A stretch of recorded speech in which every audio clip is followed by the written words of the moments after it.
Okay, we have our final question, and we're kind of starting to run out of time, so we're going to ask you guys to just take a minute for this one. So apologies, it's like elevator speech for this one. But we want to give you time to talk afterwards. Here you go. I'm keeping this one short too, and some of y'all have kind of already addressed this, but if elected or re-elected, how would you address Denton's ongoing issue with homelessness? And we're starting with Jill Jester. Place 6. Thank you. Well, I think in 2024, responding to the homeless issue is part of a core city task. This is something that is heartbreaking, and no one wants to see people that are unable to have a roof over their head. However, I think that by saying the homeless, we are talking about a lot of different people. We're talking about families, we're talking about single, we're talking about young, we're talking about old. There are some that are one paycheck away, and then there are ones that are dealing with mental health issues and dealing with addiction issues. So there's a lot of facets to it. I think that I'm proud that the city has put forward such efforts in order to try to take care of those that are, Yeah, it's quick. and I will solve, I'm kidding, I will not solve homelessness. However, it is something that obviously needs to be treated with compassion and as well as fiscal responsibility. Sorry, I'm so sorry. Oh, it's okay, so sorry. So sorry. Gerard Hudspeth, Incumbent for Mayor. Thank you.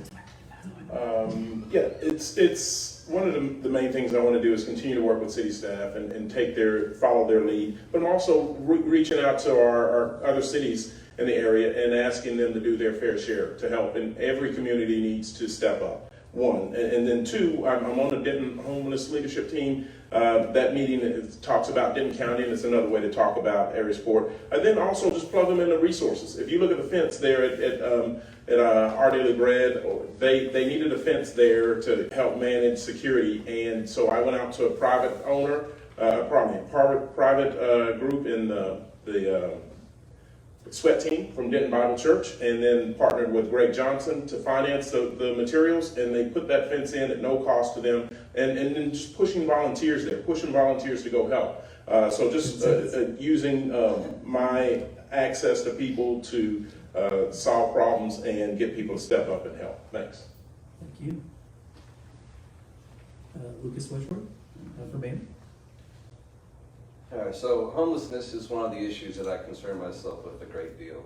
And I would say, just to reiterate, there is an idea out there for developing a tiny house village for homeless people, providing them basic necessities and access to a shelter that they need. I've also talked with people who've talked about offering stipends so that potentially you can get a homeless person off the street and potentially house them in a shed. When I first heard that, I was kind of like, you can't do that. But what's better? A roof over your head or the blistering Texas sun?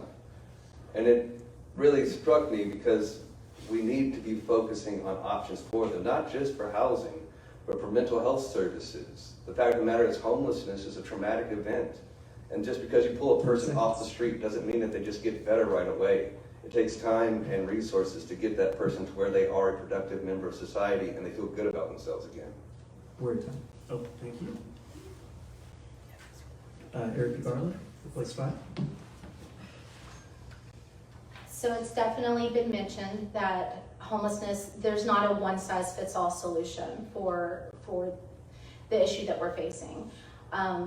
You have, like Jill mentioned, you have people that have substance issues. You have people that have need more mental health support. You have a lot of moms and kids that are in a bad situation and they find themselves homeless. So it's something that we're really going to have to look at and make sure that we're providing the services to each individual person and what their needs are.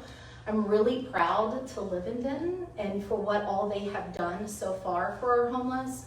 They've done an amazing job. They built the shelter, I think that was $13 million or close to $13 million building the shelter.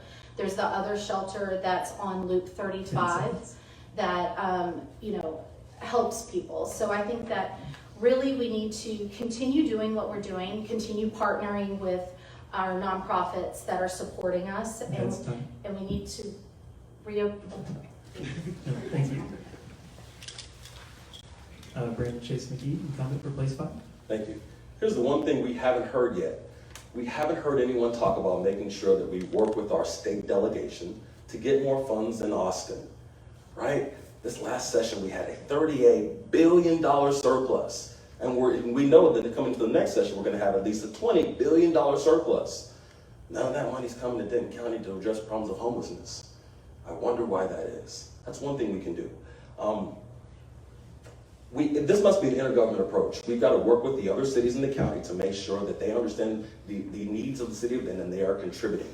We also need to bring the county in on this. I'm very thankful to the men and women of law enforcement because, I don't know if you all know, but up to 30% of all the calls that they take with issues of homelessness have to also deal with mental health. We need more money from the federal government. Remember I talked about one of the biggest problems in Denton being that we don't have the greatest relationship with our state delegation as well as our federal delegation. This is not a city of Denton problem. This is an American problem, and it's going to take all levels of government to come together and tackle this. We also really need to give a tiny home village a second look, which council did not do a good enough job last year. Right. Thank you. Lilyan, Prado, Carrillo for place 6. Yes, all right, thank you. I think first and foremost, we need to treat all people with dignity and respect. I have family members who have struggled with this, and it's hard on them, it's hard on the family, it's hard on, it's hard to watch them and to want to help them and to not be in a position to do so. Like someone said, the PTSD that they have is real. This is a traumatic experience. With that being said, though, I do want to say Our Daily Bread, I toured them the other day, and they're an amazing facility. It's funded by the city, right? I serve on the Community Service Advisory Council, who helps to distribute those funds. I do like the idea of transitional housing with the tiny home villages. I think I want to learn more and more about that. But we do have to also make sure that we have trained individuals that are going to help and meet these people exactly where they are. The city should not only be the only one that is funding this. County is also responsible for this, and to this day that money has not come, and so that needs to happen. But we are full of generous and compassionate people here in Denton, and I know that we can move forward on this topic. Next Thank you. time. Thank you. Okay, thank you so much.